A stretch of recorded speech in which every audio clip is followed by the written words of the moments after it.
Birey ve toplum üzerine. Aygün Akyol. Sesli kitap. Birinci makale, ikinci kısım. İslam aydınlanmasının hareket noktaları. Yenilenme ve yenileşme açısından İslam aydınlanması. İslam felsefesi ile ilgili yaptığımız okumalarda 3 önemli aydınlanma dönemi gözümüze çarpar. Bunların birincisi, Hz. Peygamber'in tarihe müdahalesi ve Arap Bedevi kültürüne evrensel insani değerleri açması. İkincisi, Hz. Peygamber'in mefkûresini anlayan ve anlamlandıran İslam filozoflarının insanlığın tarihsel birikimini İslam coğrafyasında yeniden okuyarak Rönesans ve Reform gibi aydınlanma düşüncesinin de öncüsü sayılabilecek bir düşünce mirası ortaya koyması. Üçüncü ve son olarak da Osmanlı'nın Batı modernitesiyle karşılaşması ve uzun soluklu bir modernleşme çabasına girmesi neticesinde Türkiye Cumhuriyeti'nin kurulmasıdır. Yukarıda da ifade ettiğimiz üzere İslam dünyasının ilk aydınlanması Hz. Peygamber'in tarihe müdahale ederek Arap Bedevi kültürü içinde yeni bir aydınlanma hareketi başlatmasıyla karşılık bulmuştur. Bedevi kültür içinde çok kısa bir sürede hukuki ve insani değerleri inşa faaliyetine girişen Hz. Peygamber, ortaya koyduğu bu yeni anlayışla Arapların kendi topraklarının dışına çıkmalarına ve yeni kültürlerle tanışmalarına vesile olmuştur. Bu da büyük bir bilimsel ve kültürel devrime işaret ediyordu. Kültürel etkileşimlerin yoğunluğu ve İslam'ın kazandırdığı dinamizm, farklı kültürel yapıların önyargısız bir şekilde incelenmesine, alınmasına ve yorumlanmasına sebep olmuş, İslam coğrafyasında büyük bilim insanlarının, filozofların ve alimlerin çıkmasına sebep olmuştur. Bu da İslam düşünce tarihindeki ikinci aydınlanma hareketi olarak tarihe geçmiştir. İslam bilim tarihinde Cabir bin Hayyan'ın yaptığı çalışmalarla başlayan bu bilimsel ve felsefi yöntem, insanlık tarihine de etki etmiş, Batı aydınlanmasına kaynaklık edecek referans metinler üretilmiştir. Bunlar sayesinde kadim kültürler tarafından sunulan bilgi ve düşünce biçimleri, Rönesans düşüncesinin ortaya çıkmasına vesile olmuştur. Üçüncü aydınlanma hareketi olarak nitelediğimiz Türk modernleşmesi ve devamında Türkiye Cumhuriyeti'nin kuruluşu ise Farabi, İbn Sina, İbn Bace, İbn Tüfeil ve İbn Rüşd gibi filozoflarımızın da etki ettiği Batı aydınlanma düşüncesinin İslam coğrafyasında tekrar anlaşılmasına ve algılanmasına yönelik bir çaba olarak nitelenebilir. Türkiye Cumhuriyeti'nin din ve bilim ilişkisi çerçevesinde kurmaya çalıştığı denge, İbn Rüşd tarafından ifade edilen din ve bilim arasındaki uzlaşmaya benzer bir anlayışa dayanmaktadır. Özellikle dinin insanların gönüllerinde temiz ve güzel duygularla karşılık bularak ahlaki ve insani değerler bütünlüğü olarak anlaşılması, bilimsel tasavvur açısından da bilimin ortaya koyduğu yaklaşımların herhangi bir sınırlandırmaya tabi tutulmaksızın açık ve şeffaf bir şekilde anlaşılmaya çalışılması, bu anlayışın belirleyicileri arasındadır. Bu son halka ile İslam'ın doğru anlaşılması noktasında İslam'ın ruhuna ve peygamber tefekkürüne de aykırı bir şekilde tekelleşen kolektif dini tasavvurların birbirlerine karşı nefret ve kin söylemlerinin önlenmesi hedeflenmiş, Diyanet ve İlahiyat fakülteleriyle sahih dini öğreti anlaşılmaya çalışılarak Türk insanına İslam'ın manevi değerler bütünlüğü kazandırılmaya çalışılmıştır.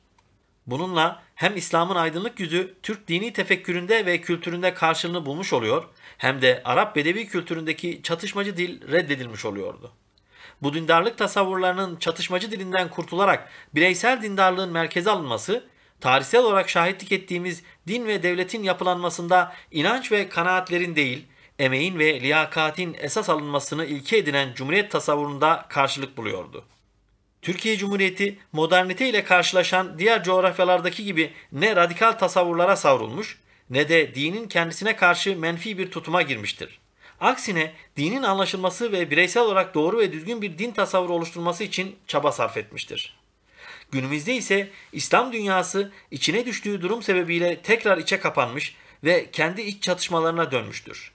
Devletimizin kurucusu Mustafa Kemal Atatürk'ün önderliğinde Selçuklulardan beri Türk devlet geleneğinin bir unsuru haline getirilmiş olan din ve devlet işlerinin ayrılması noktasındaki tutum, laiklik ilkesinin hayata geçirilmesiyle resmiyete bürünmüştür. Laiklik ilkesinin merkeze alınmasıyla devlet yönetiminde inanç ve kanaatler yerine liyakatın merkeze alındığı bir anlayış hedeflenmiştir. Bu aslında Osmanlı'dan miras kalan çok dinli ve çok kültürlü yapıdan gelen bir özgüvenin de eseridir. Ancak günümüze gelindiğinde Cumhuriyet'in çok zorlu şartlar altında yaptığı bu yenileşme ve anlayış değişikliği kimileri tarafından anlaşılmamakta, geri kalmış toplumlardaki hastalıklar bizim insanımıza da sirayet etmektedir. Bu gerek İslam açısından gerekse Türk kültürü açısından telafisi olmayan yaralar açmaktadır. Bu yaraların sarılması ve Türk aydınlanmasının devam ettirilmesi gerek Türk milleti gerekse İslam coğrafyası açısından önem arz etmektedir. Günümüzde kerameti kendinden menkul, yanılmaz ve yenilmez anlayışlarla ortaya çıkıp Allah'ın dinini kendi tekellerinde gösterip bir iman ölçer gibi insanların inancına ve itikadına dahi dil uzatanların tutumları, Hz. Peygamber'in ortaya koyduğu tasavvura da aykırıdır. Çünkü Hz. Peygamber kendisinin zahire göre yani elindeki bilgi ve hikmete göre karar verdiğini, işin sırrını ise yalnızca Allah'ın bildiğini vurgular. Bu nedenle İslam düşünce geleneğinde Hz. Peygamber'in dahi yanılma ihtimali olabileceğini vurgulayarak bizlere örneklik yapmasına rağmen bunlar arkalarına taktıkları kitleleri batini bir söyleme taşımakta ve İslam'ın ana öğretisini tahrip etmektedirler.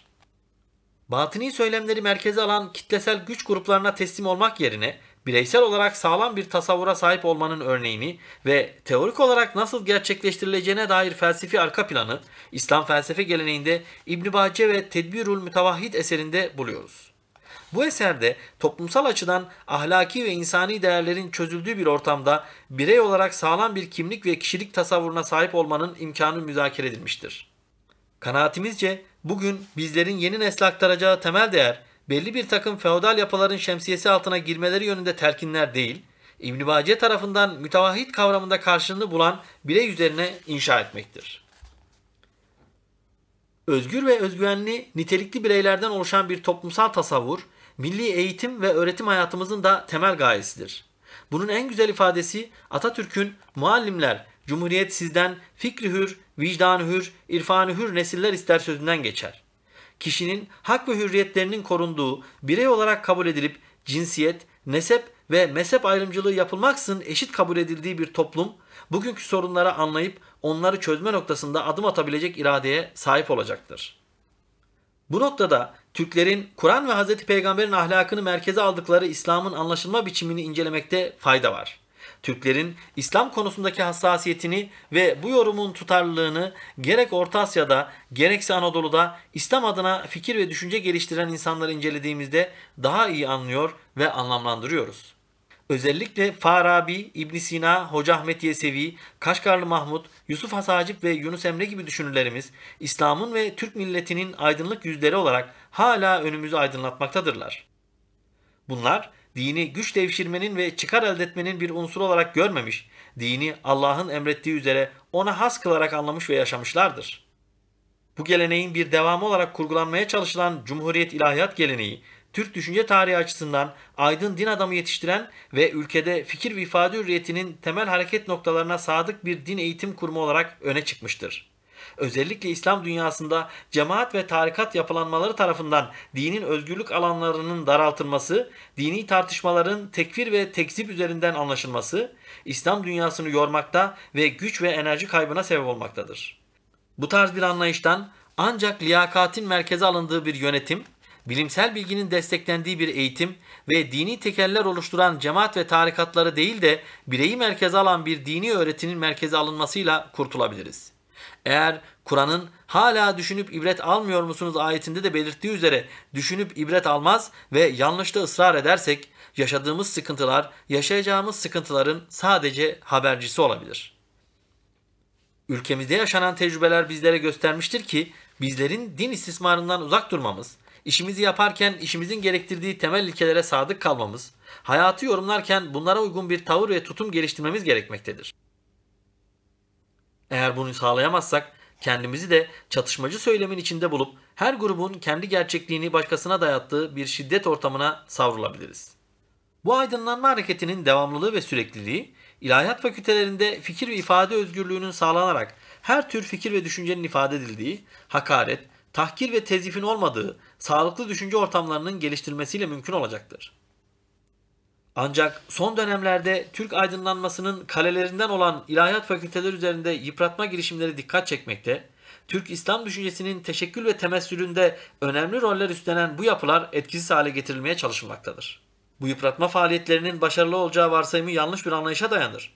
Çünkü İslam dünyasının içinde bulunduğu durum, bu kurumları yıpratmak şöyle dursun, tüm İslam dünyasında dini saha ile ilgili çalışmalar yapan fikir ve ifade özgürlüğü merkezli akademik yapıların oluşturulması ve ileriye taşınmasıyla olacaktır.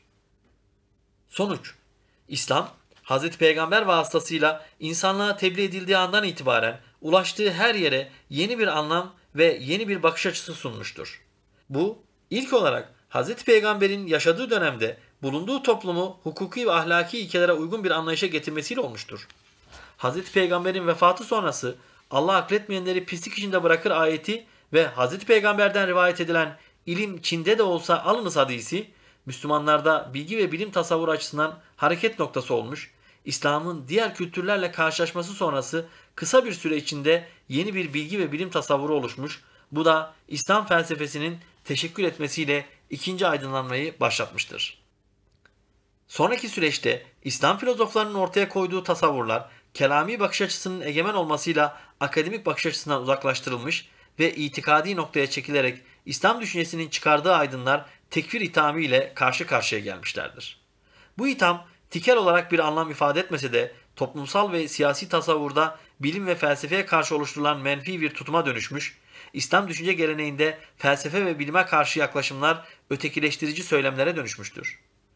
Bu sürecin sonunda İslam filozofları tarafından yakılan bilgi ve bilim meşalesi, Batı aydınlanma düşüncesine karşılık bulmuş ve orada İbn Rüşd gibi düşünürlerimizin de katkı sağladığı anlayıştan hareketle yeni bir anlayış doğmuştur.